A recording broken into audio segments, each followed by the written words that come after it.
Hello everyone, welcome back. Happy Waterloo Day. If you don't know your history, today, 18th of June, 1815, there was a massive army known as it's two armies, known as the 7th Coalition.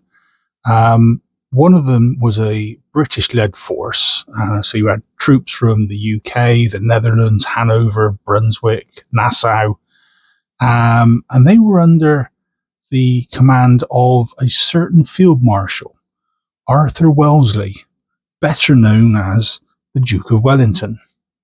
The other lot were three corps from Prussian army under Field Marshal Blucher. Anyway, this was the day that the armies basically put an end to Napoleon I's reign of whatever you want to call it, terror, power, and so on in Europe back in the early 1800s. So to mark it, what I've got, no, I'm not going to show you that one, not yet. A couple of coins. First one is actually a penny from 1806. So as you can see, it's got George III on it.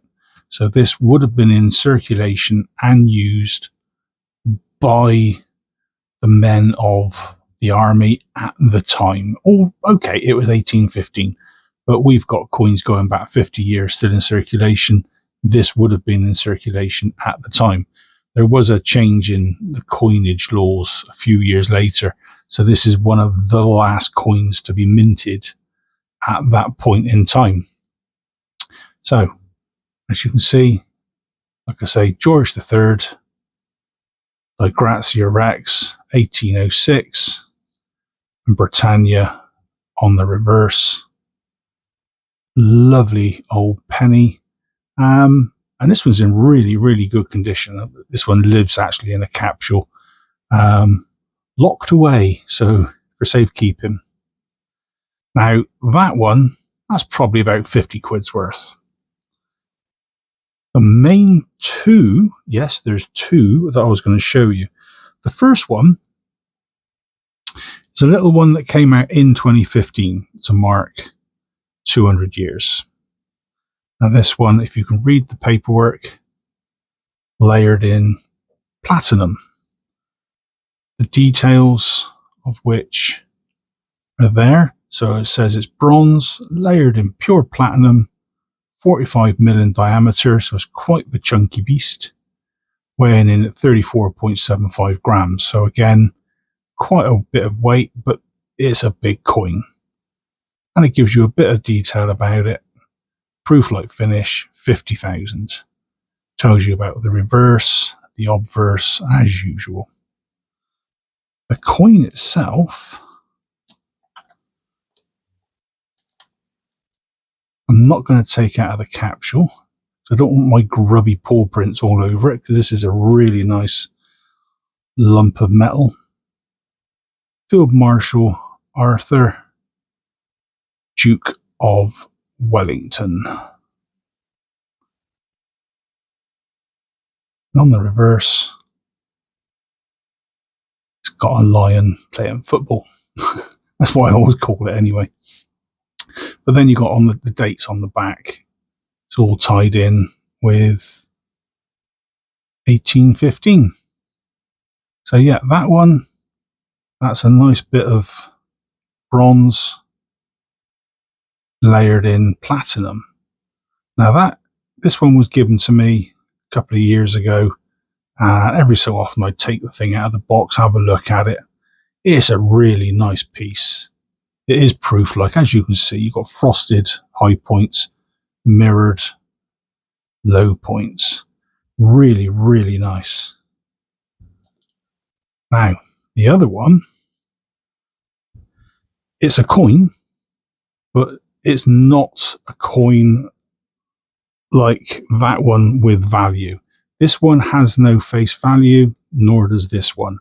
They're just collectibles. So you can see the front of it there. That's George.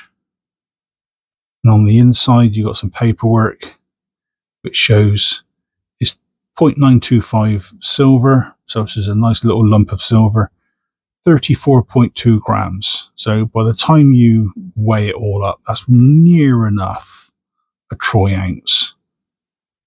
36 mil, proof like 37,500 put out there for circulation. And some details about the obverse and the reverse again. Now, the nice thing about this is it actually comes with a piece of ribbon that would have been, well, not actually used, but it's the same ribbon that you would now use to re-ribbon the original Waterloo medal.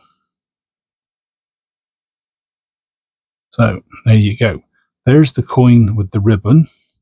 Off to the left there is a picture of the actual medal itself. So if you flip this one round, Waterloo medal 1815, there's the reverse, and that is the same as what you would have had on the actual medal itself. This is a lovely little coin. Again, I very rarely take this one out. It's only held in by these little magnet pins. It's, again, something I don't like to take out. Come on, focus. Because it will just, I'll just leave sticky fingerprints over everything. I hate seeing that, and I hate doing it to my own stuff. If somebody else's, I'll let them clean it up. That's not my problem. Bit wrong, I know, but sometimes if someone's willing to let you handle a coin without gloves, that's their problem. Yeah, there you go. Another proof-like finish. Frosted high points, mirrored low points. So yeah, the Battle of Waterloo, 210 years ago, and people are still celebrating it. If you call it celebrating, they're still talking about it. It's actually on.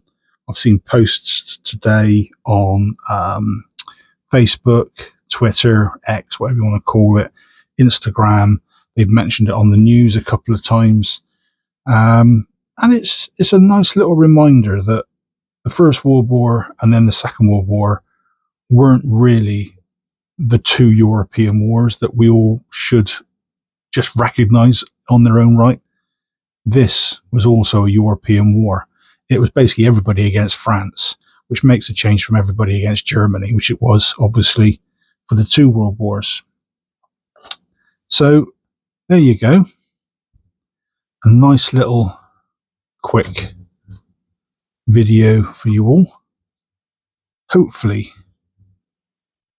you got something from that. Maybe you want to go and do some little bit of digging around, a little bit of research, find out for yourself what was going on.